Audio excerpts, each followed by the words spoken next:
What's something you really want, but can't afford? To get my teeth fixed.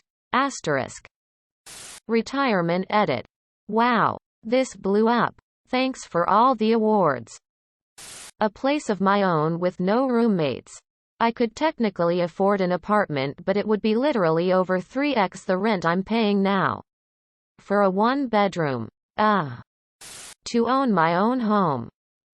Retirement. Working every day sucks when you're 66. Financial freedom. What do you miss about the 90s? Blockbuster, Pizza Hut on Friday nights.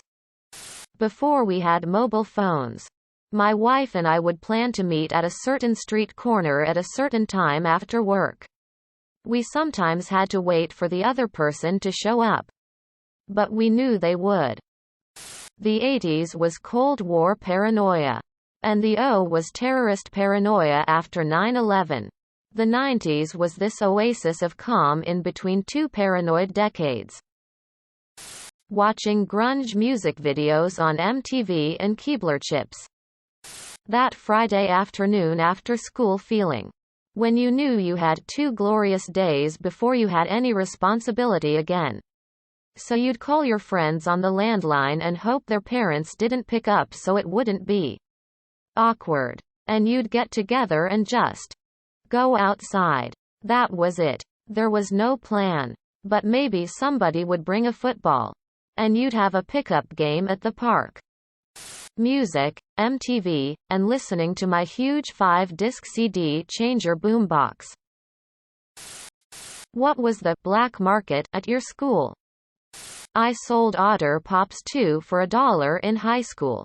I had to unload them all before first period or they'd melt. I was consistently making enough to pay for my lunch every day before the man shut me down.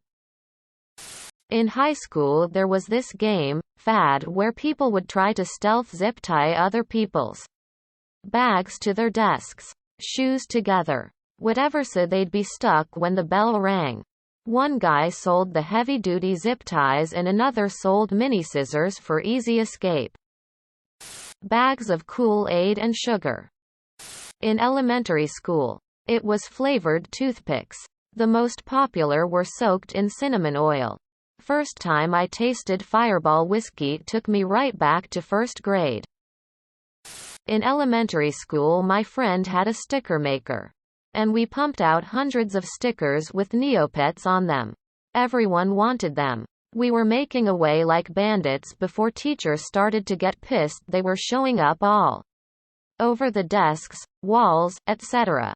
Eventually we got called into the principal's office and had to stop. I went to like 9 different schools. But the one that stands out is marbles. Marbles were banned at the school.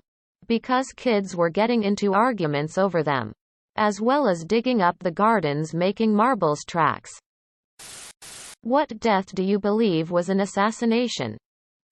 In the late 80s 25 Marconi scientists linked to defense projects died in mysterious and violent circumstances. Many MPs and journalists were convinced they had been targeted.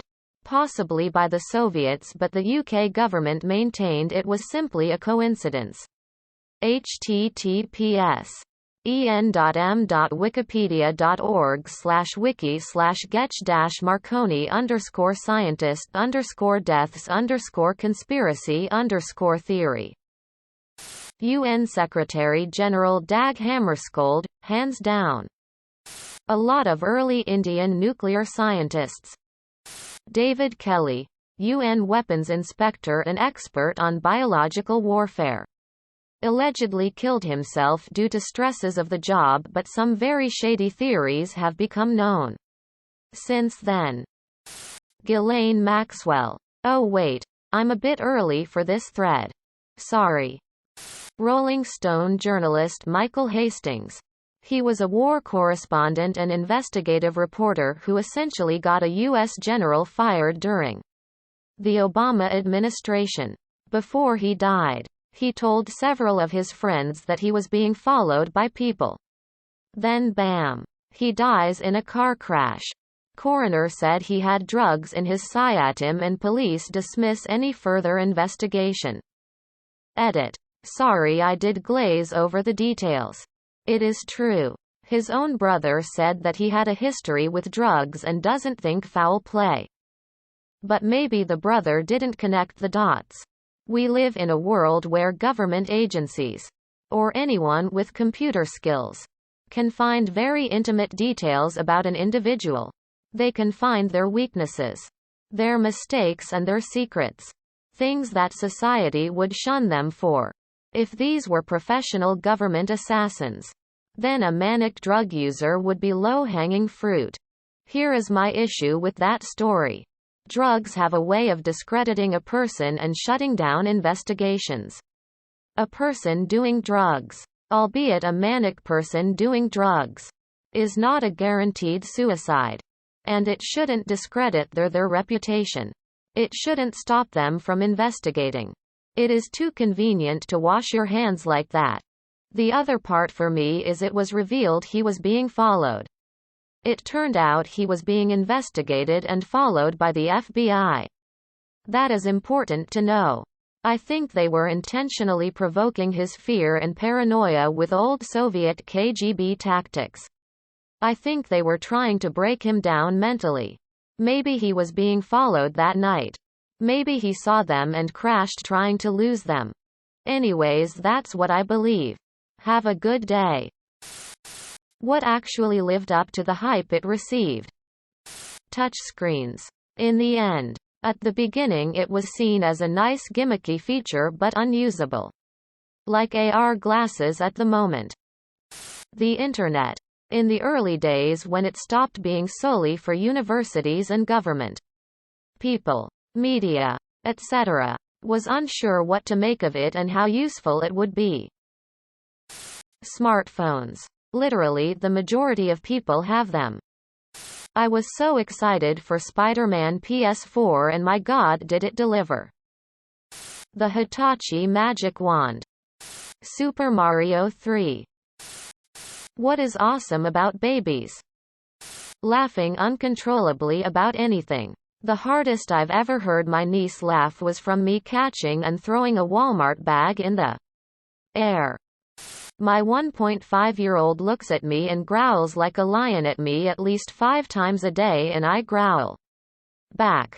I dunno why, but it is stuff like this that just makes me happy to be a dad. Once they learn to high-five, babies will never leave you hanging. They are normally shorter than me. Their innocence. Even as they grow up into teens. My 13-year-old daughter went out, possibly for the last time, to go trick-or-treating with her friends. Since she is allergic to peanuts, she gave me all her Snickers bars. I said thanks and she said, no problem. Besides, the kids at school said it was No Nut November, so even if she wasn't allergic to peanuts, she wouldn't eat them anyway. I did not correct her. Watching them learn and absorb things about the world. When they first realize they have hands and feet and when they first start mimicking speech, so adorable it makes me frigging melt. What's one action you're willing to take to combat climate change? Buying second-hand clothing, thrifting. The fashion industry is the second largest polluter in the world. And fast fashion is also pretty awful ethically. Not everyone can do it because of resources, sizing, time. But I like it. It's like a treasure hunt. And I really like ThredUp. I pee when I'm in the shower. That saves one flush of the toilet. Over a lifetime that's a lot of water. Boycotting Nestlé. I've had solar panels powering my house for 20 plus years. Use electrical devices for lawn care. Mower. Trimmer. Backpack blower. Hybrid cars. I try not to buy plastic water bottles. I think it's ridiculous to buy cases of water. Riding a bike and walking whenever possible to avoid use of a car. What simple thing is on your bucket list? Northern Lights. Fall asleep next to someone I love. Take a train ride that lasts more than a day. Get a New Year's kiss. Always either been single or not been apart from my S.O. when the holiday rolls around. It's also pretty awkward to celebrate with your friends and see them kiss their S.O.s when the time comes. And you're just sitting in the corner making googly eyes at your fifth slice of pizza. To get out of traditional employment. Fight a goose. No, I am not joking. Subscribe, my brothers.